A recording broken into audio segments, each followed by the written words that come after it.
Unhappy thoughts raged in my head. If I had not appeared in this world, would everything have been different? I was sad to look at my burned father, and an indescribable pain pierced my heart. My father bent under the weight of a huge sword, as if in unison with my thoughts. Thought that if I had not been born then, if I had died then, would he be able to remain just an unhappy man who lost his wife and daughter? And now we have both turned into monsters. "Are you satisfied?" he asked.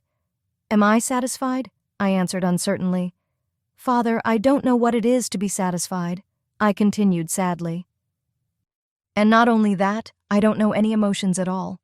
After all that I had to go through, it is hard to even imagine that I am capable of showing any emotions." Memories of recent events flashed in my mind: a wedding with a man whom I had never seen in real life, gossip about his treason, imprisonment in prison, on suspicion of murdering the man's lover. I was coping with all this, but I believed that I had no reason to be punished for crimes that I did not commit. I wanted to live. That's why I ran away from there. It was difficult for me. I was alone. No one stood up for me. As I ran away, I killed 2 of my pursuers because I just wanted to survive.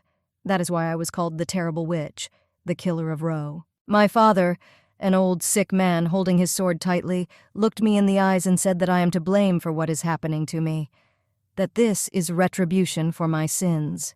"Let's put an end to all this. Only you and me," he said firmly. After looking at him, I decided that this man would not be able to defeat me. He was too weak on his feet. Does a person create memories? Do memories shape a person? Was it so difficult for him to live all his life with his memories of the past, or to try to continue to live peacefully? Why did he decide to change my life by taking him away from me?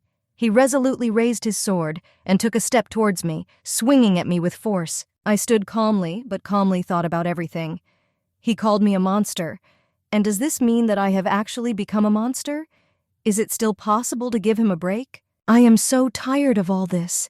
I didn't know what to do, maybe. If you think about it, it's not so bad to die at the hands of my own father who hates me. That would be a very fitting ending, without everything superfluous, 548 according to the imperial calendar. That day my eyes closed forever, so I thought. In fact, I woke up in a warm and cozy bed with some sheets. I cried out in surprise, "What? Why am I alive?" Looking down, I noticed that I was whole and unharmed, arms, legs in place, and I thought that my father was not one to heal my wounds and put me to bed. Getting out of bed, I was quite sure on firm and strong legs, went to see the situation. "What happened?" I thought. "You need to calm down and calmly think and remember everything that happened. Calm down," I said to myself as a mantra. Approaching the mirror, I looked at my reflection and cried out in surprise. I suddenly remembered that this mirror had broken when I was 17 years old, and the reflection in it showed my face as a child. I could not comprehend all this. I was scared, but suddenly burst into tears. "Madam, have you come to your senses?" I heard behind my back. I looked up in surprise and saw a young girl looking straight at me with folded hands and tears in her eyes. "Betty?" I asked nervously. Suddenly, I remembered that this girl was my servant in my childhood. I looked at her uncertainly, not imagining how this could happen, and what is happening anyway. She began to tell me, "Ma'am, you fell down the stairs. I was so scared for you." Fall down the stairs? What a delusion, I thought. When did this happen? I looked at Betty and couldn't believe my eyes, because she also looked a few years younger. I said it out loud. "You have also gotten younger." Well, what are you saying?" Embarrassed Betty excused herself. "You're also joking in such a situation." She began to look at me anxiously. "Betty, I'm not kidding." I continued quite seriously. "Yes, I'm sorry, but I really wasn't joking. I could not believe my eyes and the unexpected transformations or repetitions in my life." "Betty, how old are you now?" Betty looked at me in surprise, but confidently answered, "I am 16 years old." She did not understand why I was asking such completely understandable things. "Then how old am I?" I continued. "A few days ago you turned 15 years old. Madam, what is happening to you?" Betty began to worry, not for nothing. So I thought and said aloud, "I have one more question. What year is it now?"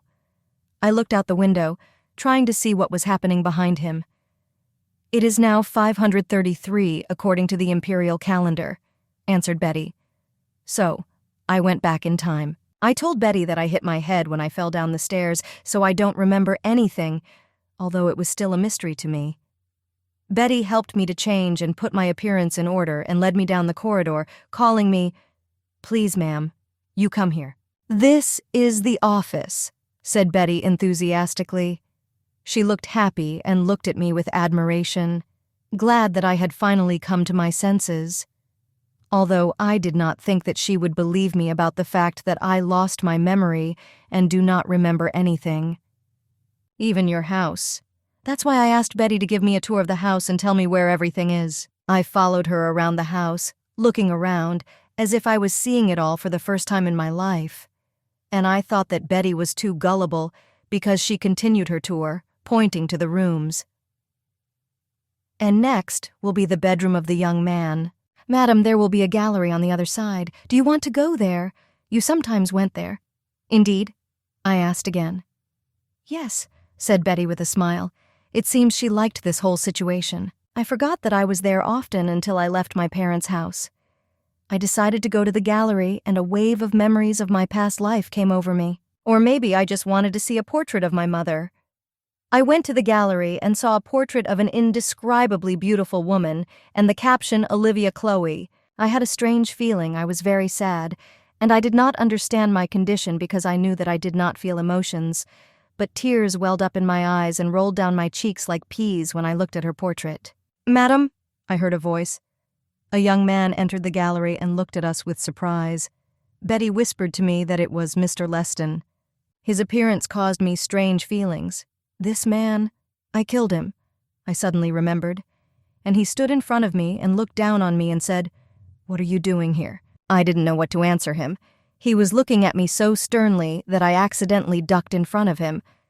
"It's just, I wanted to look at my mother's portrait," I answered quietly. He snorted contemptuously and, turning his back on us, began to leave.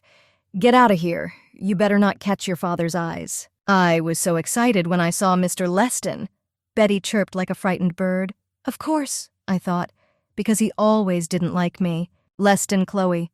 The one who pointed the sword at me, my only sibling. He was strong and courageous, but very cruel to me. He always said, "You killed your mother. You are not my sister."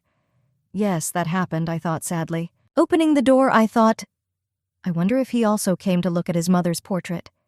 It turns out that even such a cold person can miss someone who has already died. All day, I thought about why this happened to me. Why do I have to go through all this again? There are so many people in the world who wish they could turn back time because they regret their past. I never wanted anything like that. I was hurt and sad at the thought that I would have to live my life over again. I clenched my fists with force to the point of pain, as if preparing myself again for battle and losses. Boredom, I thought, how sad and unpleasant, so I thought. Until the next day, a new problem appeared. Betty brought me a letter. From whom it could be, I am sure that I did not expect any letters from anyone, especially when I only just came to my senses. "Betty, what is it?" I asked. Opening the letter. "It's an invitation, ma'am," Betty explained, smiling at me cheerfully. "Yes, I already understood that," I muttered, reading the letter and pulling it out of the envelope. "Although not often, you regularly visited social events," Betty explained to me, "because there is no virgin in the Marquis Chloe's family. If you think about it, then it is." Leston and I split social events between us, I thought, holding the invitation to my face. "Count Richard," I read on the invitation. "I just recently returned to the past, and I don't really want to go out into the world. But you won't do anything, it's my duty." Suddenly, Betty coughed and muttered something under her breath. "Listen, she continued, muttering as if she was afraid to utter even a word. I looked back at her in surprise, but she had already turned away with a shout. "No, nothing!" ran away from me. I was a bit alarmed by this strange behavior, but I had a problem, piles. But Betty's appearance and her strange behavior worried me. She kept wringing her hands and muttering something under her breath. Even when I sat down to dinner, she stood behind me, but she constantly sighed, as if I were not going to a social event, but to certain death. She was following me on my heels, not giving me a moment of peace. As if protecting me from the unclean, it was already starting to make me a little nervous. I finally decided to find out what was the matter and the reason for her strange behavior. "Betty," I called her, "come back to me. I want to talk to you. What's up? Are you hiding something from me?" I finally got the hang of it. She turned to me and took a deep breath as if gathering courage. "Tell me, I won't be angry," I said gently, urging her to have a frank conversation. Although I was already an adult, I was very interested in what she was hiding. "Now your memory is not quite normal," began Betty from a distance. "Would you rather rest for a while?" She delicately folded her arms and tried to calm me down. "I don't know what you're hiding there," I thought, "but I think I can rest easy when I hear everything."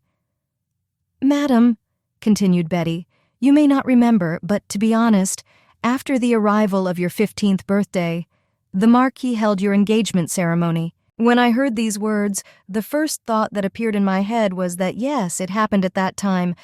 I didn't care at all, though." "How could you arrange an engagement without a personal acquaintance?" asked Betty quietly. She was really confused and scared. "After all, you are the eldest daughter of the Marquis," she emphasized. Looking at Betty's sad face, I realized that all the troubles had been accumulating for years, and as a result, they had brought me to this end. "His name is Keynes Roderick," said Betty, distracting me from my thoughts. Keynes Roderick, the person to whom I was engaged at the age of 15 and married at the age of 11. Before the wedding, I never even saw him. If I had expressed my displeasure about the engagement, or at least made friends with Keynes, maybe something would have changed. But I decided, all this is for the better. "You see," I said confidently, "nothing special. Many people enter into arranged marriages." "You better get me ready for the ball," I said, pushing Betty out of the room, and mentally continued, "And bring me a knife." Betty obediently said okay and left. Great, I thought. I got Betty out. Now, when I was alone, I looked around and... So the bookshelf above the table, fifth on the right, there at the age of 14, I hid my diary. Opening it, I read, "Blood of magical origin. Method of application, recording of blood." She began to carefully reread everything that was written here, involuntarily reminding herself of the whole process. I started writing it when I first started learning how to control magic, and if I had already returned to the past, there could be complications. With these thoughts, I took a knife and made a cut on my finger so that the blood would flow. Now, with this blood-soaked finger, I began to run through the book, mentally thinking about his name. What name should I come up with? A cold and dark image of my brother Leston appeared in my imagination. He was etched in my memory with his constant words. "Go to your room. Ice." I repeated my thoughts like a spell. I waited for something to change and watched the book, which suddenly began to glow brightly. Did it work? I asked myself. The book became cold as ice. My hand seemed to freeze to it, and I was overcome with cold. I knew that rose magic could change the properties of objects. I put the book back before anyone noticed. It was my little childhood secret that no one was supposed to know about. Rose magic, it would be more accurate to say that it partially endowed the object with some feature, but such magic could not work for a long time. I moved away from the bookshelf, pretending to be busy with other things and remarking that it was great. Nothing strange had happened. When Betty returned, we were getting ready for the ball, when suddenly we heard a knock at the door. Opening it, we saw my brother, Leston. "Sir?" cried Betty in surprise. "I'm asking you to forgive me," began Leston uncertainly, stuttering on his words. No." Having come to him, already fully dressed in festive and elegant clothes, I asked, "What happened?" "I heard that Count Richard sent you an invitation." "What?" I asked in surprise, not understanding what was happening. "I had reasons to be there. Give me this invitation." I was stunned by his request. After all, I was already fully prepared, and I dressed magnificently. "It would be better for you to come when I haven't started getting ready yet," I said unhappily. "And what are the reasons for this?" "I can't tell you that," replied Leston. "Okay, but I still don't want to give you an invitation." Betty whispered between us, "Listen, after all, you can go there together. After all, you are brother and sister." There was an awkwardness between us from such a question. I thought feverishly about the idea, and I didn't like it, but we still went together. We were both unhappy with each other's presence, and I was already a little tired of smiling at everyone around, pretending that we were one family. We entered the hall. Now you can walk separately, I said, and my brother, as if he had been let go, immediately moved away from me. After passing through the crowd in the hall, I looked out onto the terrace and thought, why not take a walk? There's nothing to do anyway. I was sad and unhappy. No one approached me, and I felt superfluous at this event. In the end, I decided to go for a further walk, deeper into the garden. There was a small, beautiful lake that shone in the moonlight. On the shore, I saw two female figures. One with long blonde hair was standing near the shore, looking at the water. The other black woman was standing a little behind, away from her and watching her. Suddenly, that black girl standing behind suddenly rushed forward and forcefully pushed the blonde into the water. There was a low sob and a splash of water. I was so stunned and scared that I couldn't even move. Wow, I think I accidentally witnessed a murder. Many people saw me going out into the garden. I could very well become the main suspect. I nervously bit my finger, but thought, what should I do next? Crouching down, I began to move the water with my calling finger. Water, your name is air. Blood began to drip from my finger into the water. The source of magic is blood. I changed the property of the object, I whispered, and the water around began to turn bright red. I recently went back in time, and I don't want to be called a murderer anymore. I put my hand forward, hoping that my words would work, but everything would change. I dove into the water after the blonde girl, trying to see where she was in the dark water. I had to dive even deeper because it was already too deep, and it would not be easy to get it. I hoped I could pull her out. Finally, I saw her and swam to her. I tried to talk to her, asked her if she was okay, but she did not answer anything because she lost consciousness when she fell, or from a blow. I wasn't going to save her. I could have just as easily killed her, and just as easily saved her. It wasn't a problem for me, but I still took her by the hand and pulled her up, surprised by the fact that she was so heavy. Still, the strength of a 15-year-old girl is not enough, I thought, straining all my muscles to pull the girl to the surface of the water. And I had to rise quite a bit more. It was difficult for me, but I tried to push us up. I already saw the light above. I had very little left. My strength was almost gone, but I tried very hard. Suddenly, I realized that the powers of magic stopped working. Fear came over me, and I realized that 5 years ago, my magic was completely different. It was necessary to do something urgently. In addition, the dress got tangled up, and it was very difficult for me to move and swim up. I tried with all my might to get untangled and escape from the water trap, which every second could simply swallow us into its abyss. I desperately pushed myself out with my arms and legs, but my strength almost ran out. I desperately thought, is this the end? When my hand made another swing, I suddenly felt that someone grabbed my hand. It was so unexpected and strange that at such a time someone could be wandering near the lake and saw me in the water. I realized that the hand was forcefully pulling me up, but I succumbed to it, because I had no strength at all. The dress greatly hindered the movement of my legs, so I could not even straighten my legs to get up. Finally, they pulled me ashore, but I sat down on the sand, panting heavily, trying to breathe.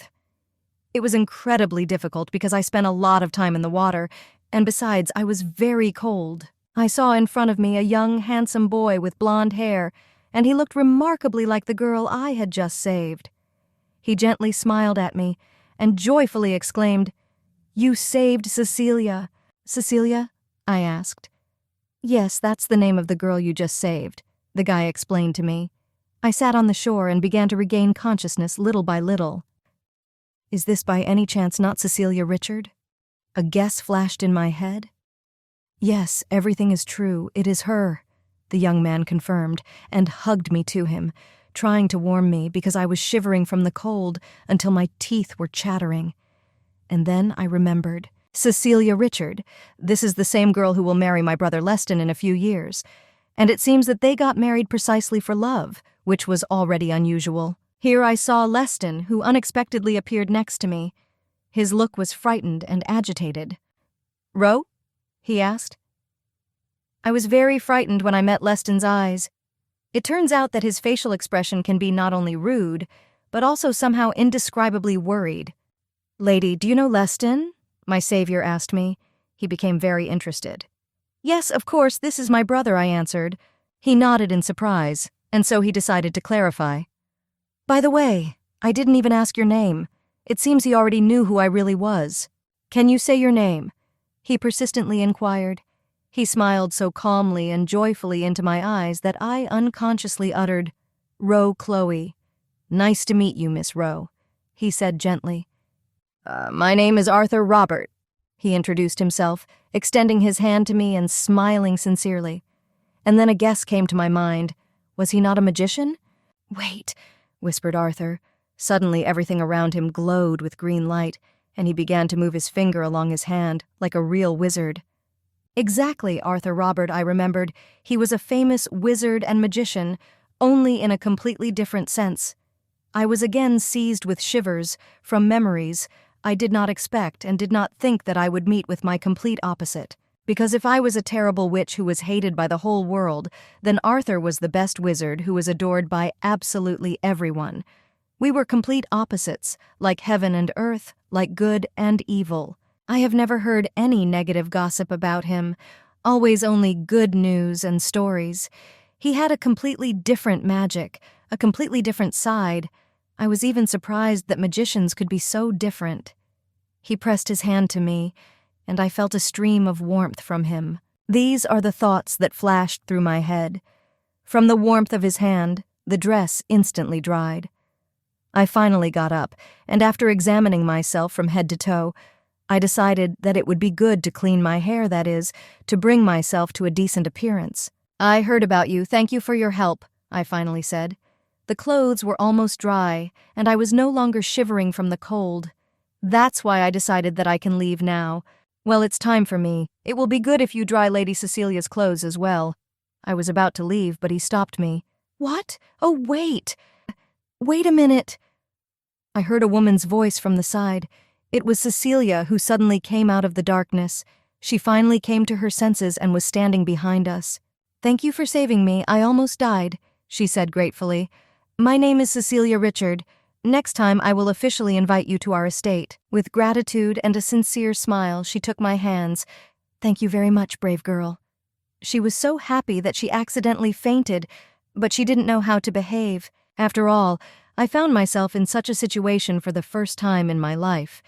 I didn't know what was being said in such cases, so I anxiously looked back at my brother, looking for support or guidance. Although I decided there is no need to worry too much, it is not such a bad feeling when you understand that you are being thanked for a good deed. You're welcome, I answered her sincerely, because for me it was not some kind of feat, but only spontaneity and chance, which contributed to the desire to help. When I got home and got into bed, I felt incredibly tired.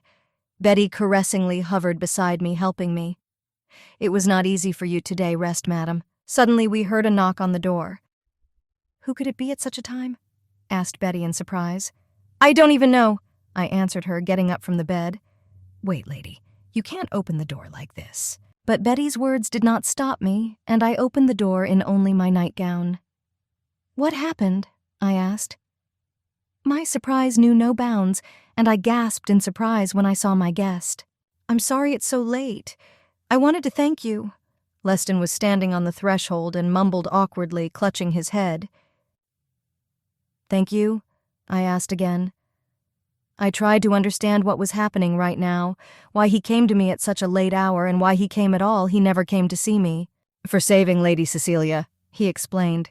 He spoke quietly, almost in a whisper, probably afraid that someone would hear us.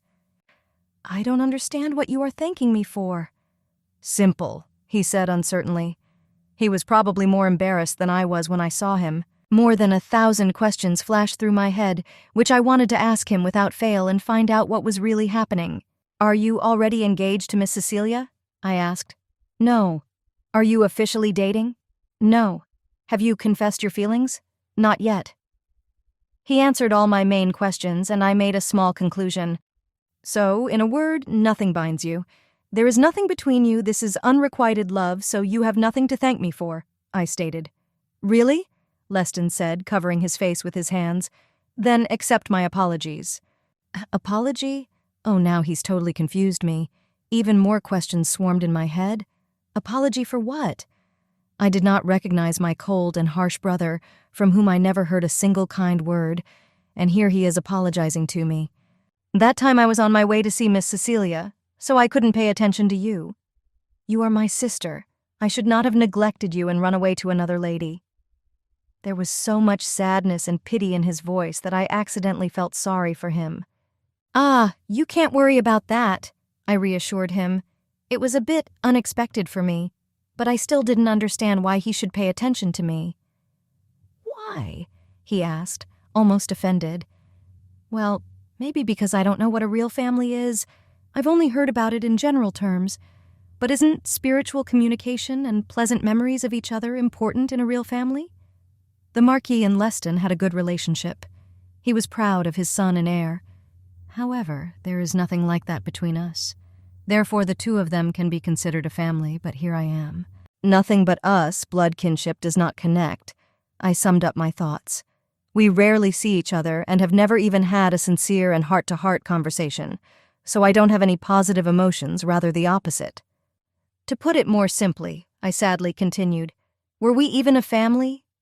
This conclusion struck me so much. I knew and felt it for a long time, but I was never so bitter about it as now, when I said it out loud even to my own brother. I was so upset that I did not wait for Leston's answer, who looked at me with such surprise, as if he had seen and heard me for the first time in his life. I closed the door in front of him and still felt some relief. What is Betty? I felt the gaze of the girl standing behind me and turned around, realizing that she had heard our entire conversation. She looked at me, almost crying.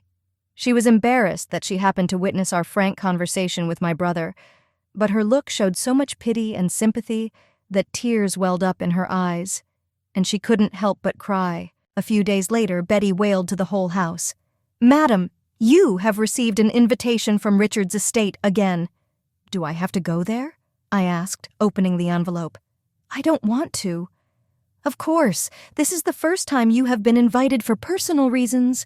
A great chance to make new friends." I don't really need friends," I said, pushing away the invitation. "I don't need new acquaintances, communication. It was burdensome for me." "No, ma'am. Everyone needs friends, especially you," Betty continued to persuade me. She was already holding all my makeup products in her hands and was looking at me with admiration, as if waiting for the command to start to bring me to a decent appearance. "I'm telling you, I don't care," I drawled lazily. She grabbed me by the hand and pulled me to the mirror, continued to nag. "Don't say that. You should definitely expand your circle of communication a little." "But why?" I groaned doomingly, looking at my reflection and how skillfully Betty was putting makeup on me, spinning around me from all sides. Finally, I arrived at Richard's estate. It was an amazingly majestic and beautiful castle, with a huge tower at the top that decorated the whole estate, and gave the whole estate a magnificent and majestic appearance. There was no trace of my beautiful and elegant appearance until I arrived. My hair was disheveled, my clothes were crumpled, and looking out of the carriage window, I heard the voice of the servant. "Welcome to Richard's estate, Lady Rowe." "Hello?" I answered, and went down to the ground, shaking off the dust from my clothes and shoes. The maid led me to the courtyard, to a small table set for 4 people, and I was strewn with various delicacies. "Wait a little here. The lady will come soon," the maid told me and left me alone. "Yes, of course," I muttered with surprise, looking at the number of goodies that were prepared for the meeting. "Welcome, Lady Rowe," I heard a voice behind me. Turning around, I saw Cecilia, Arthur, and another young man I didn't know, but they all looked very much alike. Arthur turned to me first. "Rowe, we haven't seen each other since Cecilia fell into the water." "Hello," I answered. I tried very hard to be polite so that no one would even think about what a rude woman I really am. Cecilia kindly continued, "Thank you for coming. I would like to introduce myself properly. Cecilia Richard." "Very nice." "My name is Rowe Chloe, Lady Cecilia." I introduced myself as required by the rules of etiquette. "Just call me by my name, Cecilia." "Okay, then call me Rowe." I'm really glad to meet you, Rowe," Cecilia exclaimed joyfully, and pointed her hand at a boy I didn't know. "There's one more person left to introduce to you. This is my twin brother, Noel Richard." They were really very similar, almost like 2 drops of water, the same hair color, eye color. They complemented each other. Noel awkwardly scratched the back of his head and muttered, Noel Richard. He coughed a little and continued in a husky voice, "Key, just call me Noelle, lady." They laughed, and Cecilia said with a laugh, "I'm sorry, Ro, he's a little rude." You're even ruder than me, I thought. What it is this the relationship with the people that Betty was talking about? I felt a little insecure because I had never communicated with anyone like this. I didn't know how to behave with people I didn't know, what to say, especially since it was a personal reception and not just a social event. Cecilia started pouring tea. Ada continued the conversation. "Ro, how old are you?" 15. Only 3 years difference between us.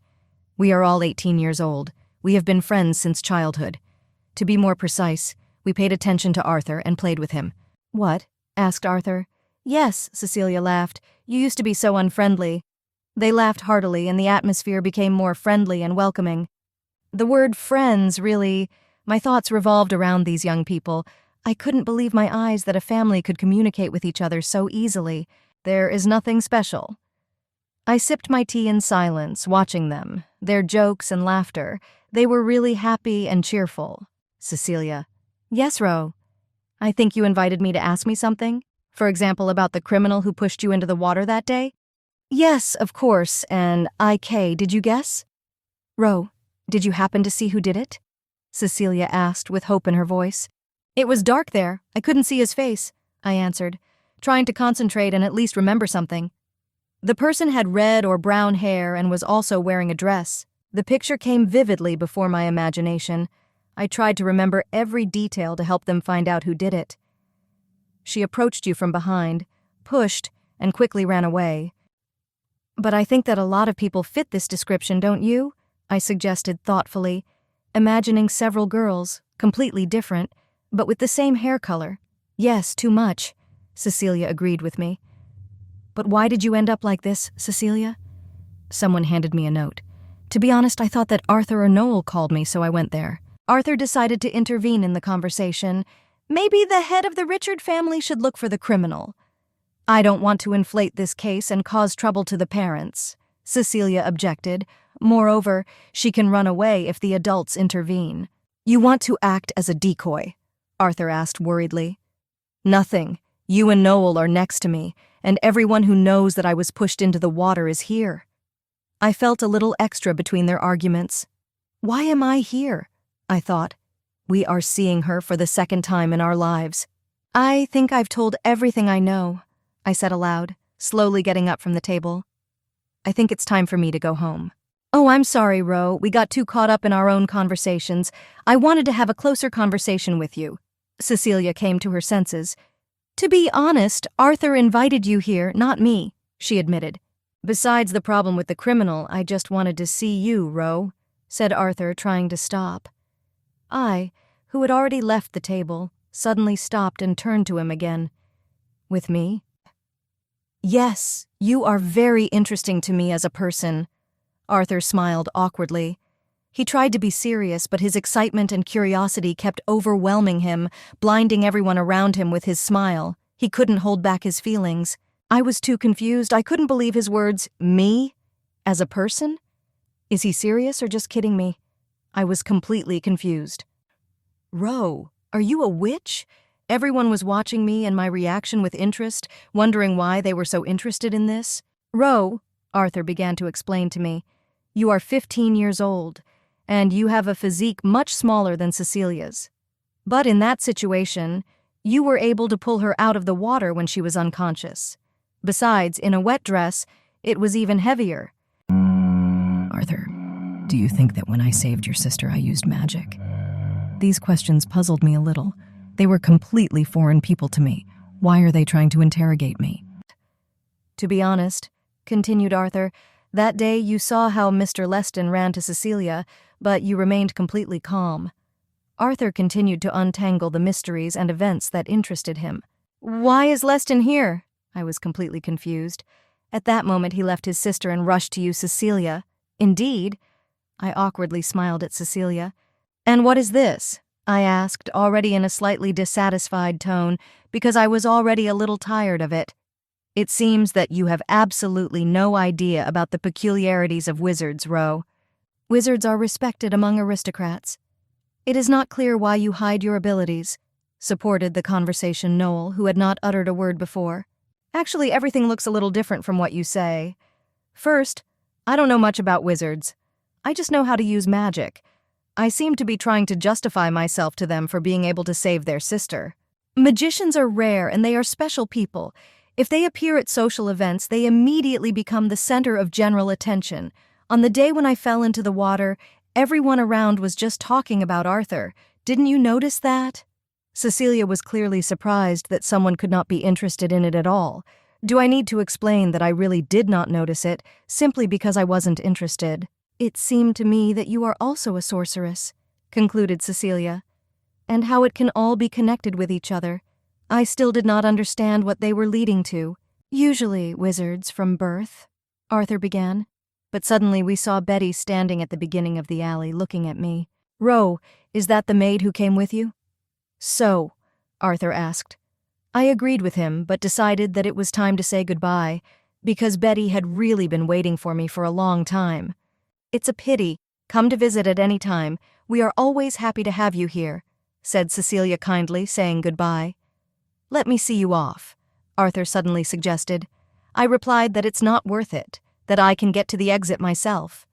But he stubbornly followed me. I will follow her. Why? Asked Noel. Although he did not try to stop him, but he was interested in Arthur's behavior. No matter what, Ro is a sorceress besides. She is too young, answered Arthur. So I have to make friends with her because this is one of our peculiarities. Ro, wait, Ro, I'll see you through, Arthur shouted, running after us. Betty turned around in surprise and asked, Who is this gentleman? Arthur Robert! Yes, this is the heir of Duke Robert. He is a magician, Betty exclaimed enthusiastically. Did you know? I was surprised. He is very famous. Betty explained to me. I heard that he is a very capable magician, and he is also famously handsome. Okay, let's go, Betty, I said, and turned to get into my carriage. I was already very tired of this chatter about wizards and handsome men who seemed to surround me from all sides. Wait, we heard Arthur shout from the street.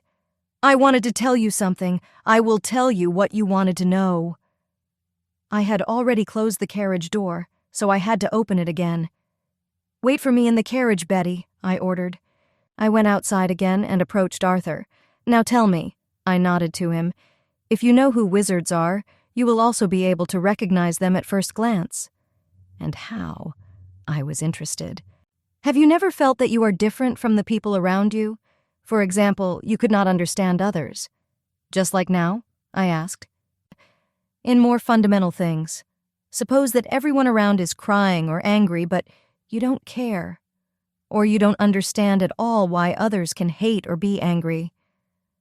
I caught myself thinking that I had always been this way, and it didn't bother me at all. This is the peculiarity of wizards, Arthur continued to explain. We possess immense power, but instead are devoid of emotion. However, with age, you can learn to control your feelings. That is, humanity is an acquired quality for us. Were you like that too? I asked. Of course, around the age of 12, I began to understand emotions little by little. Among wizards, those who haven't quite learned to feel yet are called young, such as you, Ro. Usually, such young magicians are assigned a more experienced one who teaches them to recognize emotions. You also need a teacher. You're wrong. You don't need it, I protested unhappily. I am grateful to you for telling me, but everything suits me. On the contrary, if I had feelings, I would not be able to bear being rejected by everyone. Ro, let's do it this way. If you don't want to work with the teacher, you and I can just be friends, said Arthur, smiling sincerely. Friends? I asked again. I was confused. Because no one had ever been friends with me or communicated with me, I did not know what to answer him. Why should I be with you? You want to ask why you want to be friends with me? Arthur said thoughtfully. The question must have thrown him off track. He rubbed his chin thoughtfully. Friends are people who are always happy for each other and who share their feelings and experiences with each other. You will be able to feel various emotions, and this will help you cope with life's difficulties. When I got home, I thought about his words for a long time. Madam, you received another letter. Betty shouted, bursting into my room. "Did you finally have friends?" Her eyes shone joyfully, and she carefully pressed the envelope to herself, as if afraid that it would crumble and disappear. "I don't have any friends," I answered gloomily, taking the envelope in my hands. "Okay, don't be shy," Betty shouted encouragingly. When I opened the envelope, I saw a small piece of paper on which was written, "I have set aside time today. I will come for you, Arthur." What is this? I thought. Why? She had already contacted annoying people. It was necessary to leave everything as it is, so that she drowned then. The mood was ruined, and I wanted to turn back time again to change everything all over again. I remembered his words and his sincere smile. "Can we do it like this? If you don't want to study with the teacher, then we can just be friends." He said that friends are people who are always happy for each other and share their feelings and experiences with each other. And what? Will my friends help me better cope with life's difficulties? This cannot be from the very beginning. When I thought about the fact that I will soon be declared wanted and called the most terrible witch, when they find out who I am, they will also hate me. "So if you received an invitation, will you go to the meeting today?" Betty chirped merrily, bringing me out of my deep thoughts. "No, I will not go," I answered. But the guests still visited me. I heard the clatter of wheels and hooves in the yard. When I went out into the yard, I saw a carriage standing in the yard. Cecilia ran out of it and immediately ran to me. "Hello, Ro," she cheerfully exclaimed. I didn't expect her to come, so I'm a little surprised. "Cecilia, what happened?" I asked worriedly. "I heard from Arthur that he warned you. Don't you know anything?" Cecilia was surprised. "I received a letter this morning," I muttered uncertainly. Taking the letter in my hands, I turned it over to Cecilia so that she could read its contents. So he did not explain anything. Cecilia was surprised after reading the letter. I even began to wonder why they were so frightened and what caused such a desire to meet with me today. To be honest, the big reception starts today. Cecilia began to explain to me joyfully and enthusiastically. "A big reception?" I asked unhappily, knowing that I didn't want to go there anymore. "Ro, you are not very interested in social events, are you?" The grand reception is the biggest ball held in the Imperial Palace, and then he goes to the festival in the center of the city, where all representatives of the aristocracy gather. "Ah," I drawled unhappily. Cecilia enthusiastically continued, "Today is the first day of the holiday. There will be a lot of interesting things, Ro. Let's go together," she suggested. "I don't want to," I answered sharply. "I don't like large crowds of people," I explained, "and in general, I am very tired of all social parties and events, where you need to smile at everyone and generally communicate with someone." But, nevertheless, by some miracle, she pulled me out into the street. I saw a large crowd of people, but I felt uncomfortable. They were all laughing, shouting at each other without understanding the words. It was all too noisy and did not excite me. "Why am I here?" I asked myself. "It's beautiful, isn't it?" Cecilia repeated enthusiastically. "It will be even better in the evening," she promised. Her brothers came up to us on the street and greeted me. Cecilia immediately pounced on Arthur. "Arthur, why didn't you explain anything to Ro?" She was laughingly pushing him, and he was laughing, trying to avoid her hands. "If it hadn't been there, you would have come together anyway." "Noel, these clothes," I asked in surprise, looking at his form. "I have already seen her somewhere. The uniform was military, but it suited him very well." This is the form of the nightly order. There will be many people at the holiday today, so I will monitor security," Noel explained to me. "But why don't you fast at this time?" Cecilia asked him. "I have free time now," explained Noel. "I am waiting for the orders of the head of the order who went on a tour. And maybe he's drinking somewhere. He is a person who likes to celebrate." Noel crossed his arms in displeasure. "In general, however, I can also enjoy the holiday, and that's the main thing. After all, it's great, right?" We walked in the streets and looked around. There were many merchants who called everyone to their stalls, offered ice cream and other delicacies. "How about you?" "Here, really good?" Cecilia asked. "This is the biggest holiday in the empire. Many merchants from other countries come here." "And what is good here?" I asked unhappily. I did not share Cecilia's joy and admiration.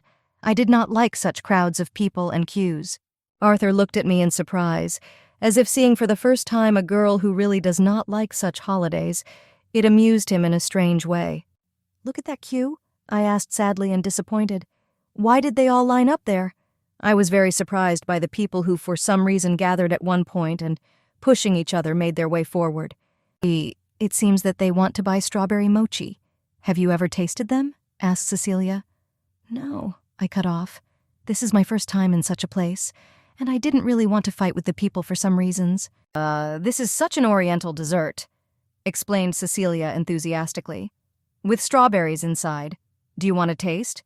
It is very tasty." She suddenly ran to the crowd, shouting, "Wait a minute, I'll buy some mochi." "Arthur, see you later on the Central Bridge. Let's go, Noel." "Cecilia?" I didn't recognize this girl who had been balanced and calm until now turned into a prodigy who was spinning around everything, wanted to see everything, taste everything, and take a direct part everywhere. "Haha, it seems that Cecilia is very worried about you." Arthur laughed. "About me? But why?" I asked. "It's simple." Arthur laughed heartily. But he led me further down the street. He did not begin to explain Cecilia's behavior. She really felt care and a desire to cheer me up at least a little. We approached the shop where knives were sold. I asked at what price, one of them, to which the merchant replied that the price was 2 pieces of silver. "Do you need a knife?" asked Arthur. "Needed to use magic." "So, a knife is a tool for using magic?" clarified Arthur. "Yes, something like that." "This is the first time I hear about the use of a knife during spells." Arthur was clearly surprised. "Really?" I didn't believe him because he was older than me, and he couldn't help but know how knives help. I use precious stones," he explained to me. "I have the magic of minerals. Sometimes I wear jewelry, but more often I wear these gloves with precious stones." "Stones are probably very expensive?" I asked. "Really, if it weren't for the situation of our family, I would probably live my life without being able to use magic. For me, stones are a consumable." "So, my life is also a consumable," I thought sadly. "Although, if the doses are small, then they are not lethal, and I will not die." "Compared to you, I have more economical magic," I muttered out loud. "What?" asked Arthur. "I didn't hear you." "No, nothing, let's go further." I sharply turned around and went further down the street. It feels like our conversation was interrupted halfway through. Arthur thoughtfully rubbed the back of his head and hurried to catch up with me. Although she is a mage, she is still very unusual. Most mages learn emotions from their mage parents. They learn about such basic human feelings as fear of death, morality, ethics, empathy, and love, can adapt in society and learn to use their strengths to their advantage. This is a very interesting study and gaining experience for self-expression in any life situations. Usually, around the age of 12, such young magicians are no different from their peers. But she allegedly did not go this way at all. She saved Cecilia, and her behavior does not go beyond the boundaries of generally accepted norms. I remembered her when I helped her get to the shore. She really didn't look like a mage, but she had some invisible power, and looking at her as she walks down the street among other people, there is a feeling of her separation from everyone. There is a strong tension in relation to the whole world, and maybe even hostility. To be honest, I'm worried about her. Wizards who haven't learned to feel yet can easily hurt people. They're disliked by those around them, and they start to destroy everything. Thus, they become dangerous for society, destroying themselves and everything around them. I looked at her and thought that she is only 15 years old, but she is just a child, and she needs protection. "Ro," I called her, trying not to lose her in the crowd. "It is better to hold hands. In such a crowd, it can be extremely dangerous." Ro haughtily threw her head back and arrogantly answered, "I can go alone." And she went on, without stopping and without looking back. Her proud posture strongly stood out among the common people. She walked forward with confident steps. "You risk getting lost," I warned her, trying to catch up with her. "I never get lost. You don't have to treat me like a child." "What? Ro!" I almost choked from indignation. I realized that I must have offended her. Indeed, when you walk with a small child, you always have to hold his hand. After taking a few steps forward, Rose suddenly stopped and looked around, looking for her companion with her eyes, but he was nowhere to be seen. Somehow this is strange, I thought. Only 30 seconds ago I said that I never get lost in a crowd. But where am I? There were many people around me, that unfamiliar street, not a single familiar face. I'm not lost, I said soothingly. It was you who lost me, Arthur Robert. Too many people. We need to get away from here for a start. I went out into the alley where there was absolutely no one. There was silence and peace. A great place to take a break from the crowds. Suddenly a strange feeling came over me. What is that familiar feeling? Exactly, I remembered. It was the same alley. I remembered how I ran away and hid right here when they tried to capture me. Memories and shouts popped up in my head. There she is. Grab her. Where are you? That's an impudent rat. In 3 years, this place will become a shelter for me. I hid here in some crevice, afraid to come out for several days in a row. I was frightened and very hungry, but I did not dare to come out of my hiding place to get some food for myself. The air was humid and smelly. In that dirty alley, I hid from evil people. It was the only safe place. Although it is not comfortable there, it is still safer. No one could find me there. Both then and now, it was unpleasant for me to be here. It was unusual to see such a rich girl on such a street. My appearance attracted a lot of attention, and then some young men came up to me, wondering how I ended up here. "Did you run away from home?"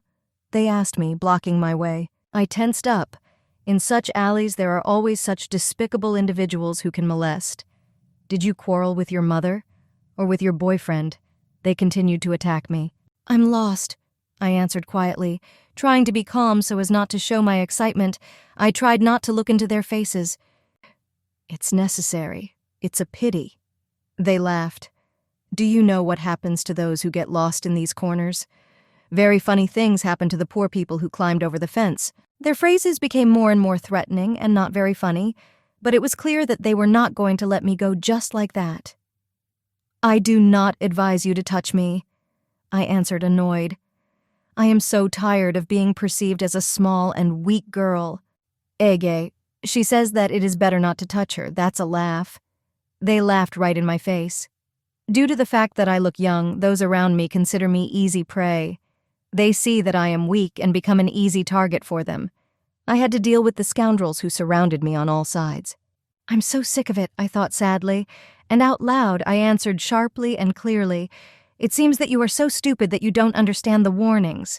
You are grinding." An animal, one of the big men, grabbed me by the shoulders and pulling me close to him, his vile eyes filled with malice and hatred. "I say, you better not touch me." Calmly looking straight into his eyes, I filtered through my teeth, "I warned you." His hands wrapped around my brooch, but suddenly he screamed, pulling away his hand, which was suddenly covered with blood. An incredible noise and screams were heard on the nearby street. Some guy ran out of the store, followed by the seller's shouts. He decided to interfere with my trade. This time, I pretended to be a buyer. Running away, the boy exhaled heavily, but cautiously looked around to see if the shop owner was running after him. "What kind of inspections? In the middle of the day?" shouted the owner. "Then you need to follow your trade properly. If there are many hooligans, then there should be checks," said the boy, suddenly turning his attention to a bunch of boys who surrounded the girl and were determined to deal with her. From among their crowd, a hooligan's cry was suddenly heard. "Did you cut my hand? Let's see what you will do to us," menacingly advancing on the girl. The bandit spiked. But what is happening here with security?" asked the boy, suddenly attacking the bandits, and knocking him off his feet, stood next to him. "What kind of riots during the holiday?" he said menacingly, standing next to the lying bandit. "Who are you to interfere?" the hooligans asked in surprise. I am the assistant leader of the nightly order," he explained, pointing to himself. "So we believed you." The hooligans laughed. "Wait, documents. Where did I put them?" He began rummaging in his pockets, trying to find his documents. "If you are the assistant to the leader of the order, then I—" The hooligan took out a knife and waved it menacingly in front of his face, showing all his hatred and anger for being interrupted by some young man. "Ah, I found it," exclaimed the boy, and took out a certificate on which a coat of arms with swords was engraved. Look carefully, he explained. There are 2 swords here. Do you see 2 swords? So it's true, hooligans shouted. Let's run from here. We will see each other again, they shouted, and ran away from the knight. Look under your feet so you don't fall, shouted my savior after them, waving his hand. They're lucky, I thought. Are you not injured? The knight's assistant addressed me with concern. This street is too dangerous to walk here alone. It was not necessary to save me. The danger threatened them more than me, I said, and confidently walked further down the street. What? The boy was surprised. How were you going to deal with them? By the way, they took my brand new knife that I bought today. I just wanted to return evil for evil. But you prevented me, so nothing happened, the guy thought in surprise. So small and so cruel at that moment, I was thinking and regretting my knife. It depressed me a lot. In such cases, it is customary to simply thank for the help, little one, the knight told me, putting his hand on my head as if protecting me. This made me very angry. How dare he call her little? Who is this little girl? I exclaimed angrily. My indignation knew no bounds. I was seething with anger. What about what I called small, said the young man. He looked at me with such kindness and a sincere smile and did not understand why I was so angry. This person, who was standing opposite me. He evoked a mixture of different feelings in me, both gratitude and anger. I kept looking at him. I plunged into memories. Why did I meet him now? And not at another time? Listen, why are you looking at me like that? Of course I know I'm handsome. I'm just surprised by your happy face. What? Well, in general I am, I muttered, remembering and knowing what happened next. We were standing next to the tombstone. He was crushed with grief and hatred for me. I stood behind him, not daring to approach him. Ro, listen, he told me gloomily. I hate you so much. He was looking at me, and there was pain and sorrow in his voice. If you want to divorce, then we will do so. I don't care, I answered him. All I remember is his gloomy face. His joyful voice pulled me out of my memories. So you really liked me? It's not right, you're still very young. He clapped his hands so enthusiastically, and his face lit up with joy. This person doesn't know about me yet, I thought gloomily. I arranged to meet my friends in the central square, but I got lost, I said out loud. Do you know where to go? It was not necessary to save you, but it seems that help in showing the way is needed. Follow me, young lady, he commanded happily. He led me to the central road, and pointing in the direction with his finger said, There will be a central square there, see? So, and my friend is already standing there. Turning the corner, I saw the central square and Arthur Robert. This man? Asked the knight. So, Arthur, seeing me, ran to meet us. Is this your suitor? Said the knight sadly. A date is, of course, good, but don't go out late. Come home early. This is not my boyfriend, I protested outrageously. At your age, everyone says that, said the young man with a sly smile. I'll go, I said, turning around. They suddenly stopped and, looking back at him, whispered, Goodbye, Keynes. What? The guy was surprised. He looked after me in confusion. Yeah, well, bye, he muttered in amazement. He saw how a worried Cecilia ran to meet me, took me by the hand and asked, Where have you been? And the boy, scratching the back of his head, looked sadly at me, thought, She left without even turning around. But it's still nice to see her with friends, he thought soothingly and smiled to himself, wondering at his thoughts. He suddenly remembered her words. I just wanted to return evil for evil. She spoke like that, as if the whole world had turned away from her. Turning around, he went to the joyful crowd, joining in their joy and laughter. That's right, today is the beginning of the holiday, he thought joyfully. How joyful it is on the street. And so lonely. Goodbye, Keynes. He remembered her words. They sounded so unusual. Maybe it's because of their appearance? Well, what can I have with such a little girl? He wondered to himself. What dirty thoughts flashed in my head? By the way, he stopped abruptly. 6. Did I tell her my name? Ro, are you okay? Arthur asked me worriedly. Ro, where did you disappear? Asked Cecilia. They surrounded me from 2 sides and tried to find out if everything was okay with me. We've been looking for you for so long, Ro, Cecilia happily exclaimed. Her joy and care were even a little too obtrusive. It only caused me embarrassment and confusion.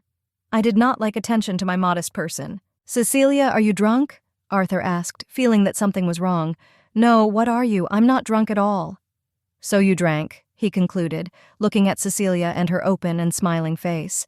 There was a tasting, answered Cecilia in a negative and frightened tone, putting her hands forward as if defending herself. I drank 1 glass, but I'm not drunk. Suddenly Cecilia came up to me and put her head on mine with an exclamation. Oh, a headrest? Cecilia, it's hard for me, I grumbled. Noel, why didn't you do anything? Pounced on Arthur. I dissuaded her, but she did not obey. Noel spread his hands. I love you so much, Ro, said Cecilia with delight, hanging on me with her whole body. I'm not that good, I said, not sharing her admiration. Ro, you are a very wonderful person, she confidently assured.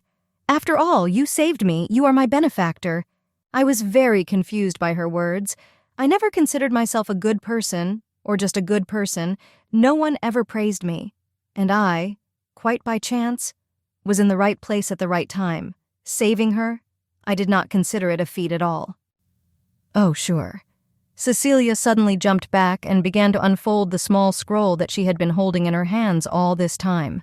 Ro, try it. You will like it. Ah, exclaimed Cecilia, shoving mochi into my mouth. Huh? I was surprised, automatically opening my mouth and feeling the wonderful taste of sweets. The taste was so unusual that I involuntarily closed my eyes, at first not understanding what it tasted like because mochi are so light and fluffy, the taste is unlike anything else. Moti eats moti, Lord, Cecilia enthusiastically exclaimed and covered her mouth with her hands. She was so happy about it for some reason I didn't understand why, and I am not sure that her behavior was adequate now. How cute. She pressed me to her. When they come to their senses, I grumbled. Not soon, answered Arthur. Maybe tomorrow she will be very ashamed when she remembers her behavior, and she will come to your house to apologize. It seems that she is not new to this business, I concluded, seeing that Cecilia moved aside. I feel bad, she stretched out. Here's a bag for you. Noel gave her so that she wouldn't get sick right on the street. I looked at my sweets that Cecilia had given me and wondered what I should do with them. She gave them to me to hold, or gave them all to me. It seems that she forgot about them. They were so pretty to look at, and there were only 3 left in the box.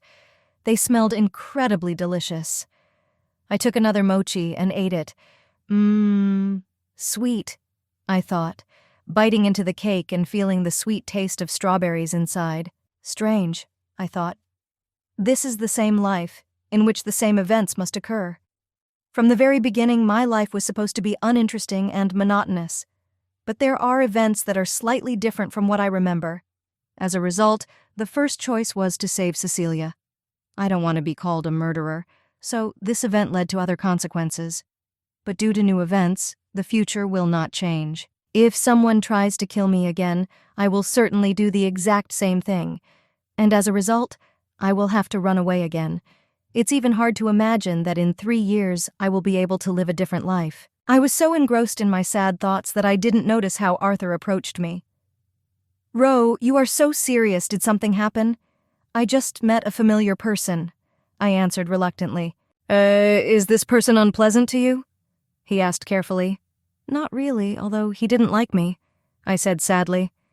Some person disliked you and you don't care? I have no intention of hating anyone, I answered calmly. Then may I ask, why are you wary of that person? Arthur was not jokingly excited, but he showed me sincere sympathy. I'm being careful, am I? I suddenly thought about this question. It was difficult for me to answer his question because I could not tell him the whole truth. It's not about that. I sadly lowered my head.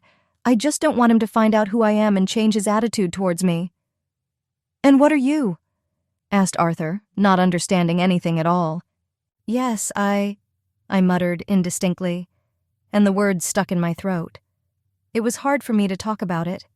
We were now at a holiday, where people were all happy and smiling, lit Chinese lanterns. It was so beautiful. I felt embarrassed for myself, so we went back and began to observe the beauty of the city.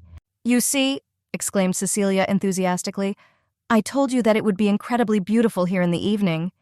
Really? I enthusiastically agreed. For the first time, I see lanterns on the street during the holiday, I said thoughtfully, agreeing that this is an incredible and beautiful sight.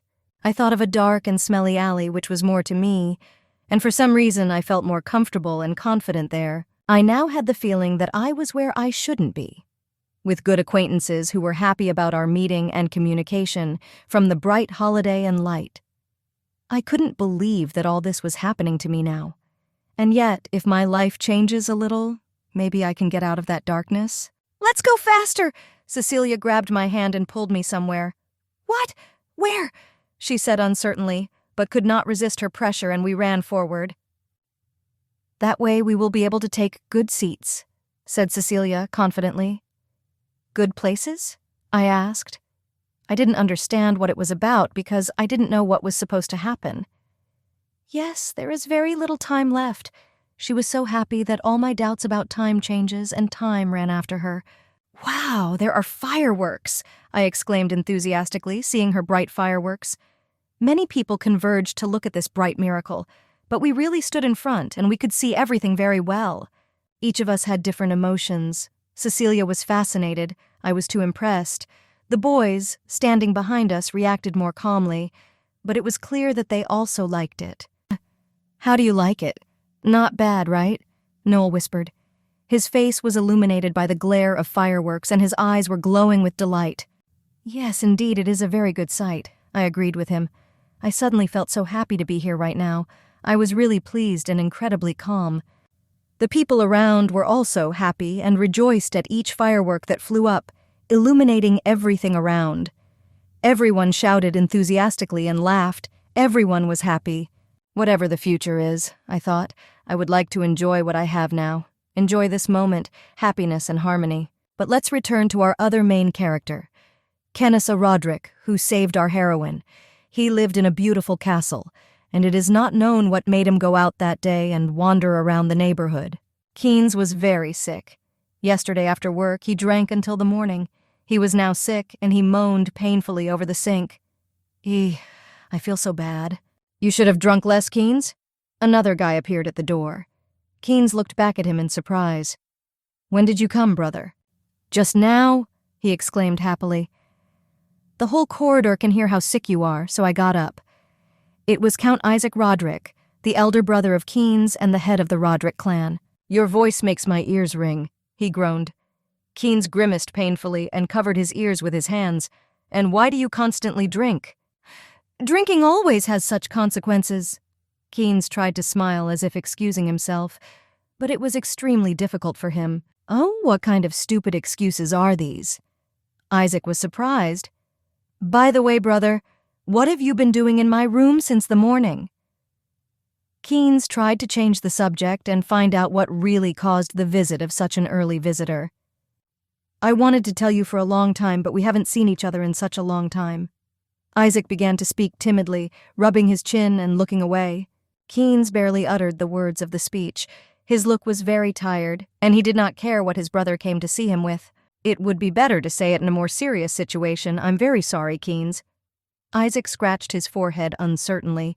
Looking at his, he was taken by doubts whether he would be able to perceive any information at all. You are engaged, he finally squeezed out. Engaged? What, really? Keynes was surprised. Yes, I'm very sorry, Isaac said sympathetically, not yet understanding his brother's reaction to this news. What? What nonsense are you talking about? Keynes burst out with a shout. He almost rolled back from such news. Your bride is the daughter of Marquise Chloe. Isaac breathed out with relief that he was still able to tell his brother this news. Keynes thought, but repeated, Marquise Chloe? He had a confused look. He didn't understand why and who made such a decision, who these people are, who shape the destinies of future marriages. Is this the same? A guess dawned on him. Leston's father, the Chloe I know. His face was very clearly tired and frightened by the unexpected news. He had a hard time accepting it, still expecting it to be a joke. That's right, this is Leston's sister Chloe, smiled Isaac. You will see her today at the ball. Another piece of news that turned out to be no joke. So now we still have to prepare for today's ball. At the same time, at the Marquis Chloe's house, his son Leston was sitting in the study over the invitation to the ball, not believing his eyes, because the invitation was in honor of Chloe's engagement. He sat for a long time, thinking about whether his father knows about this and whether it is even possible to persuade his father to cancel the engagement and how to tell Chloe all this. He went to his father, trying to talk. "She is still quite young," tried to give the main argument, but the father turned away from the conversation, throwing over his shoulder. "We have already agreed on everything a long time ago. We need this union." Leston stood confused and could not believe what was happening. "I wish I could stop it, but there is nothing I can do to influence my father's decision. How to explain everything to Ro? He called me to his place for a conversation, and I came almost immediately. "Why did you call me?" I asked, entering the office. "This one you, Ro? Looks like you'll have to go to the ball yourself," Leston said haltingly, pointing to the invitation. "I don't care," I answered quite calmly. "Don't worry about it. And also, about the engagement, father does not give in to persuasion," said Leston sadly, looking away. "It's not important," I replied just as calmly. I knew that there was no way to fix this situation, and I didn't know if it was worth it at all. "Are you really all right?" Leston asked worriedly. "It should still happen sometime," I humbly answered. "Okay, I understood. Probably I still perceived you as a little girl," he concluded sadly, realizing that I have already become an adult. By the way, about those words, suddenly he raised his head and looked piercingly into my eyes, trying to read my thoughts or detect at least some emotion on my face. "What words?" I asked calmly, pretending that I did not understand what he was talking about. "What did you say in the corridor then?" he clarified. "What words exactly?" I stubbornly continued. I remember when I told him, "If it's easier to say, were we once a family at all? But in a real family, emotional communication and pleasant memories of each other are not important. However, there was no such thing between me and my brother." "Okay, forget it." Leston decided not to develop the slippery topic of our relationship and sadly shook his head. Still, it was hard for him to part with his little sister. "If you need help, you can ask," he said with hope in his voice. His eyes were sad, as if he was already saying goodbye to me, although I was only going to the ball so far. "Help?" I was genuinely surprised. "I don't think that I will need it." I shook my head. Did he think that I would turn to him for help at all? "Why?" Leston asked. I thought about my past future. "Because at the most dangerous moment, you, instead of helping, will start attacking me." "Forget what I said," I said out loud, turning towards the door. "I'm going. I need to prepare for the ball." And I went to my room, leaving Leston alone with his thoughts. She is behaving very suspiciously. What did I do wrong? Arriving at the castle for the ball, I was the first to meet her, who suddenly started wailing, "Ro, forgive me for yesterday." Her tears were so sincere that I was embarrassed by such behavior more than yesterday. "I had fun," I answered soothingly. I saw for the first time how alcohol can affect a person. I was too excited, but my expressions of love were extremely sincere. Love? Sincere? I was surprised, not believing my ears. For the first time in my life, someone talked to me about love. I had no idea what it was. "As an apology, I will tell you one very important thing," Cecilia whispered mysteriously and dragged me to the table with all kinds of snacks. "Have you tasted this?" pointing to the exquisite sweets. "This cake can be tasted only in the Imperial Castle. They have added saffron. And this is a meat cupcake. The meat is brought from the southwestern lands of Iberico. You should definitely try them. Here, believe me, this is my love." I looked at her, not surprised. After all, Cecilia was the complete opposite of Leston, so that's what my future daughter-in-law was like. How to put it properly? She was very nice. She really gave the impression of a very refined and intelligent nature, which is always ready to support and come to the rescue.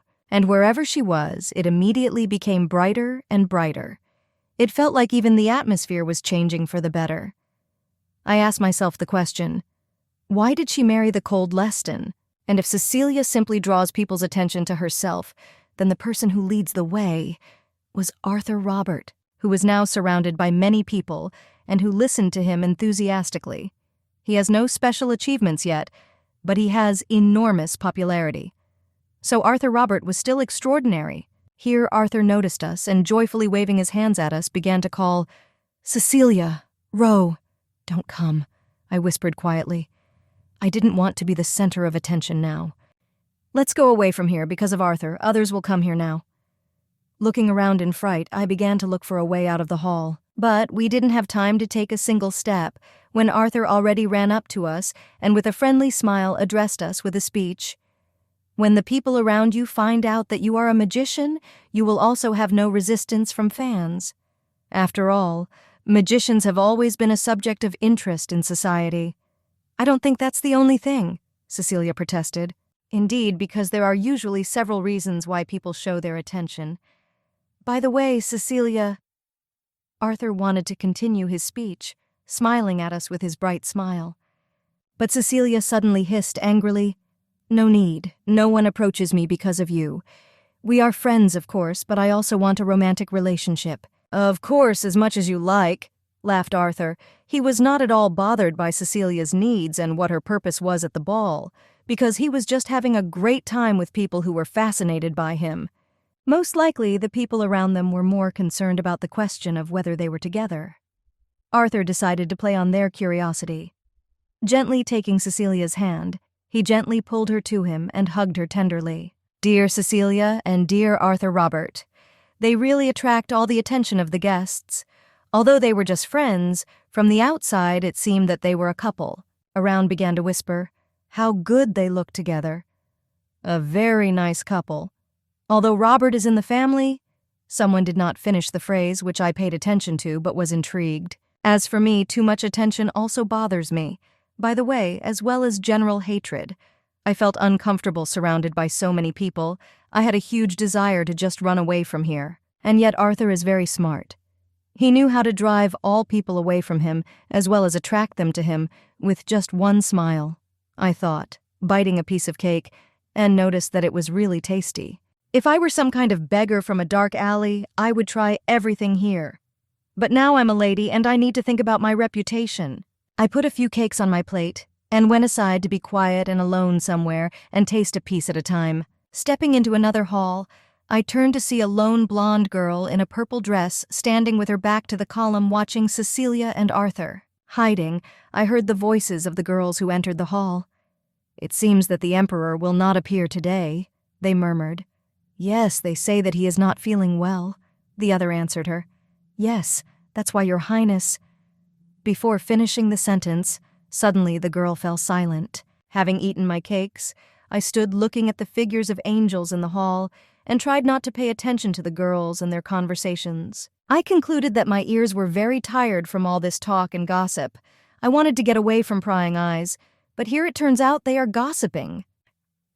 "Have you seen how Cecilia Richard makes a lady out of herself?"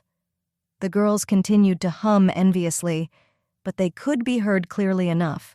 "How impudent she is. She is admired because of her cute face. That's why she flirts right and left. How despicable she is," the girls continued hissing, and suddenly I saw Cecilia, who was passing by them. "Does she hear everything?"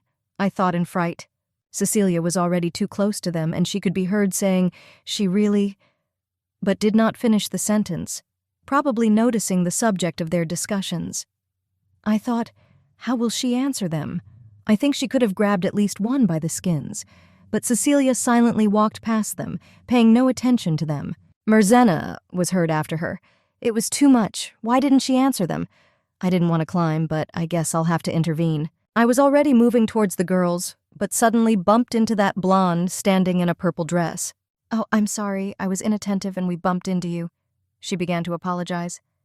"Nothing, I didn't notice you either," I answered her. The girls suddenly heard voices and began to whisper in fright. "There must be someone there." "I hope she didn't hear us," said the friend with hope in her voice. "Let's go back to the hall," insisted the third, and they returned to the exit.